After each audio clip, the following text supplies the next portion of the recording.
His fade proc. Oh man, wow. Wow. Impossible. Wow. Just found us. That's my first time finding a wind force on here. So I'll bring this back up when I get to the boss. I don't want to make this video 10 minutes or longer or anything like that, like some of the previous ones. But I do want to cover everything that I want to talk about, all the talking points and everything like that. Can't seem to make up my mind, I guess.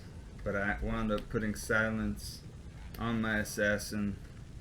This is the build that I use for when I want to teleport around and go straight to the boss. Or really for whatever. Even for maybe cows now, if I want to do more damage with my traps. Eventually I think I'll get my hands on an Infinity Mercenary. And then I put death on the offhand. Even though this doesn't have a 7 kick, which I'll probably get like a SOJ or a BK ring eventually, and then I will have the 7 kicks. Or I might actually trade this Sir rune that I have. Might actually trade this Sir and get my hands on an anti-charm, just the un-ID'd one. I don't really care about anything except for the plus the skills. But I might do that, and then I'll be able to get 7 kicks even while having this shield, because I like the slowest target, I like the lifesteal on it, and I think that it's just, I like this shield, I like having the lower resist chance for when I'm struck and everything like that. Wound up putting this on here, but I actually wound up throwing Atmas Scarab on my Barbarian and switching him around a little bit. I'll show you that right now. And I'm kind of flip-flopping between whether or not I want to use Fortitude or whether I want to use Treachery, because he does attack faster when he has Treachery, so theoretically you could get amp damage to proc a little bit more, but then you do take out regular mobs and other mobs in general faster while you have Fortitude on. So I really can't tell which one I necessarily want to use. I'll show you right here real quick. So this is him attacking with the Fortitude on. Then with the Treachery, That to good use. you see he's attacking a good bit faster. So I don't know if that, I don't know really if it's worth the extra little bit of damage. I actually think it might actually be better for me to use the Treachery, because that damage isn't such a massive difference, and I could put, you know, High Lords on, but then I'd lose the Atmas, and then I could put a belt with some IAS, but then I would lose the strength, the vitality, the lightning absorb, which is going to go good with the Wisp projector as well. It adds a little bit of lightning damage as well, and then I'm getting some fire damage from the lava gelts in addition to the enchant. And this is without having my enchant. So I mean, I have a really good chance for casting. Really good attack rating. And so once I get enchant to go off, you'll see I have like around 17,000 attack rating. You know, ideally I would have an ethereal Fortitude on my mercenary. I think what I might actually start doing is, for the regular mobs, so that I can cut through the regular mobs faster, I might actually keep Fortitude on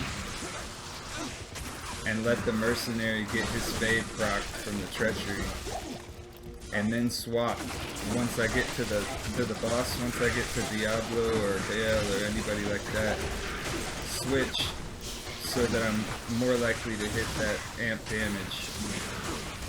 I think that's what I'm going to start doing. I just kind of thought about that right now on the spot, but I think I'll just leave Treachery on him and have Fortitude on me, and then we can swap back and forth. That way I can also feel better about not having an ethereal Fortitude for the mercenary. Killing 2 birds with 1 stone. So anyways, I'll bring this back up when I get to the boss. I don't want to make this video 10 minutes or longer or anything like that, like some of the previous ones. But I do want to cover everything that I want to talk about, all the talking points and everything like that. Another thing that I didn't mention I'll put that to good use. about having the treachery on is that I can actually put grief right there instead of having the weapon swing bug. And whenever I start a game up, I never have to do the weapon swing bug to get the max IAS. So that's another plus. That's another plus with wearing the treachery.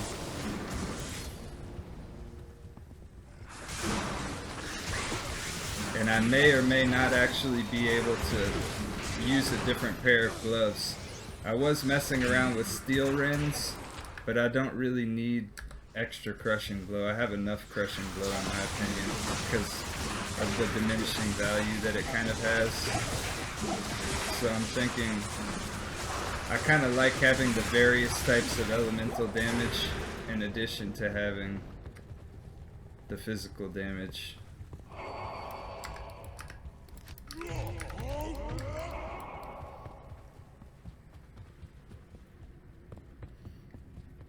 So now I got the treachery on. Got the max attack speed going on. I really don't think it's a big deal, the difference in the damage between this and that, but I do actually kind of like to have, you know, the chilling armor on and get the fade proc on my mercenary. And then swap it out and have the mercenary doing more damage and everything like that. I think, you know, you kind of get the best of both worlds. And look, he's got the chilling armor, I've got the chilling armor. We're both ethereal. We're chilling.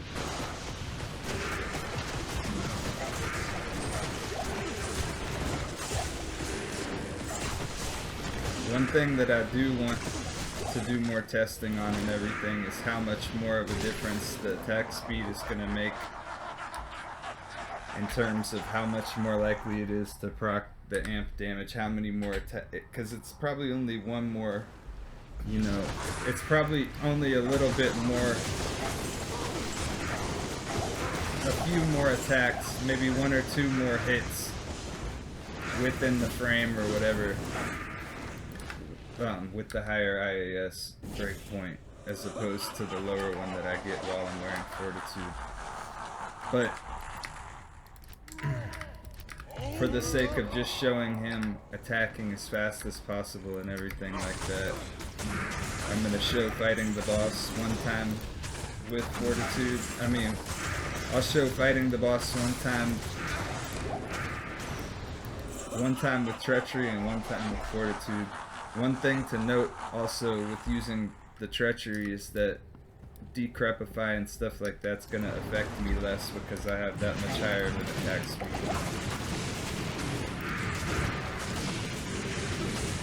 And we do not want our merc to die right here simply because we're trying to go against the boss with as high of an attack rating as we can. I can get up to like 19 if I use Demon Limb, but I mean, I really don't care that much to have that little 1% or so difference to hit him. A lot of the times when you go against the bosses, it's going to be a matter of just RNG, whether or not the boss acts in a certain type of way. I mean, honestly, I think the Atmas Scarab on this particular build, I accidentally casted Life Leech. The Life Leech overrode the amp damage, so I didn't quite get to show you what it would be like if I was hitting him with that the whole way through. So maybe if I was using, what's it called? If I was using Death instead of this, then I would be less likely to override that. But at the same time, this also gives me the Fade proc that can activate while I'm still wearing the Fortitude and everything. So it's kind of kind of just a preference, and I mean, I feel guilty when I'm not using such a fucking ridiculous rune word like this.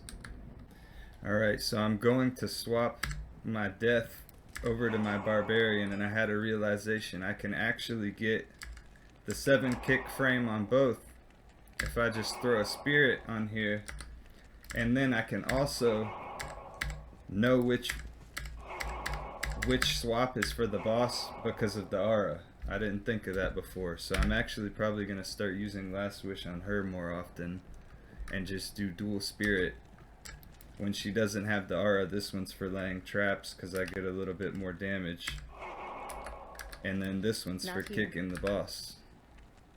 And then I might override my Atmas a little bit with the life tap, but at the same time she's not using a call to arms, so I'll benefit more from it. So I think that'll be good. I think that I'll also cast the charge bolt more often on attack, so I think it'll just be a win-win swapping this onto her. And then we'll go back over to the Barbarian right now, and I'll show you the Barbarian with the same previous setup except death instead, so that the life tap, so that the Atmas Scarab, so the amplified damage doesn't get overridden by life tap, which might actually really be beneficial. Alright, so I got my Death Phase Blade out. It's dawned on me that I also gotta try it with the Death Colossus Blade, just to see if I can still hit this same frame, this same breakpoint and everything. So now we're gonna test this against Bale without the life tap involved.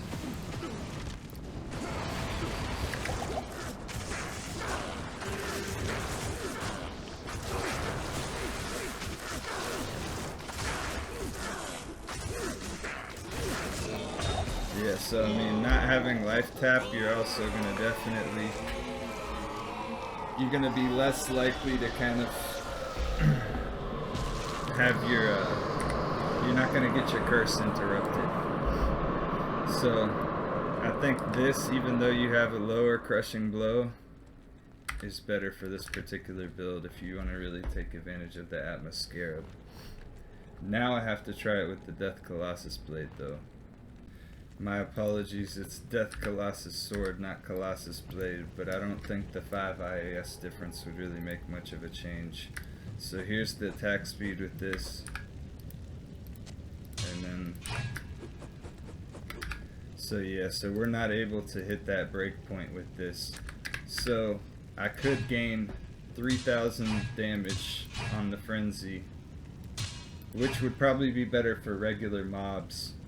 But for the sake of killing the boss really fast, Death in the Phase Blade is probably better for hitting the max IAS breakpoint and then proccing the amplified damage more, because once he gets hit with that amp damage, it's really over with for the boss. So I will go ahead and show what this is like, and this will be definitely better for regular mobs and trash mobs and stuff like that. Especially when I have the Fortitude on and I'm doing 6,500 damage. But look how slow that is compared.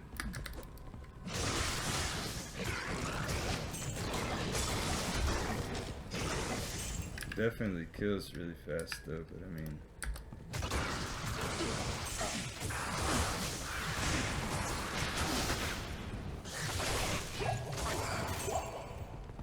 it's definitely going to be better for the regular mobs, but for the boss I'm not as sure. I'll put that to good use. But with the Treachery on, it's definitely less noticeable, the difference in speed.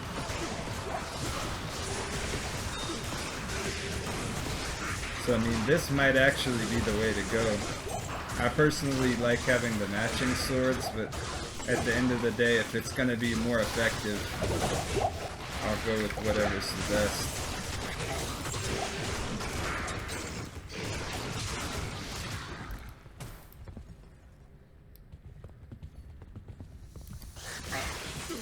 that's the case, if I am going with this, then I think I'll just leave Treachery on the whole time.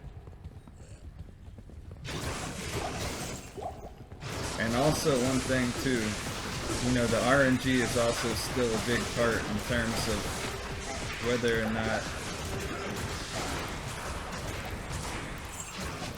or not you wind up hitting the enemy, whether or not Amplify damage decides to proc at that particular time. You know, there's a lot of things at play.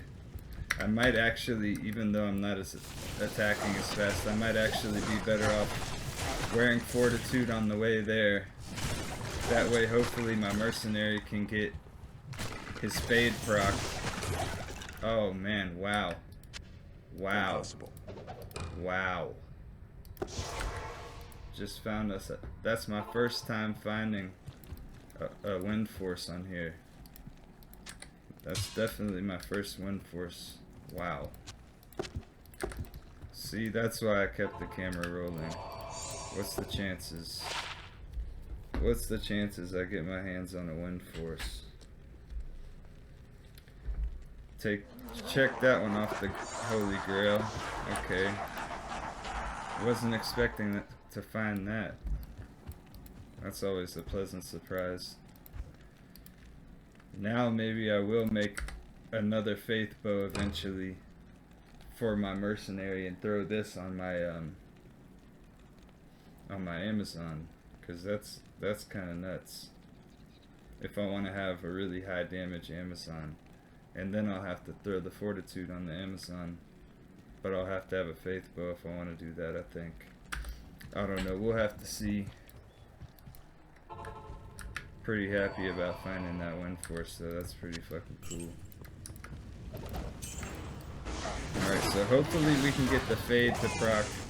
Hopefully we can get our mercenary's fade to proc. See, we're doing 6,900 damage, and that's without even having a might aura or anything. So I mean, if I had a might mercenary, I would be getting closer to like 8,000 damage or something like that.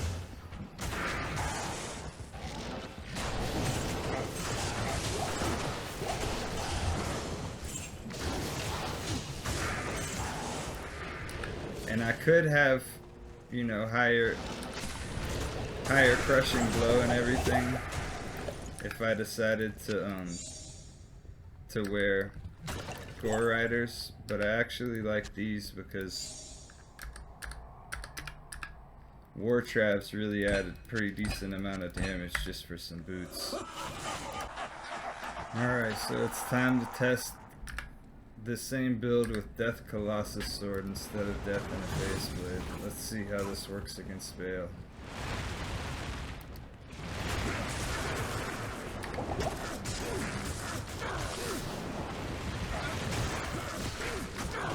So it would already appear that the difference in damage isn't as big of a deal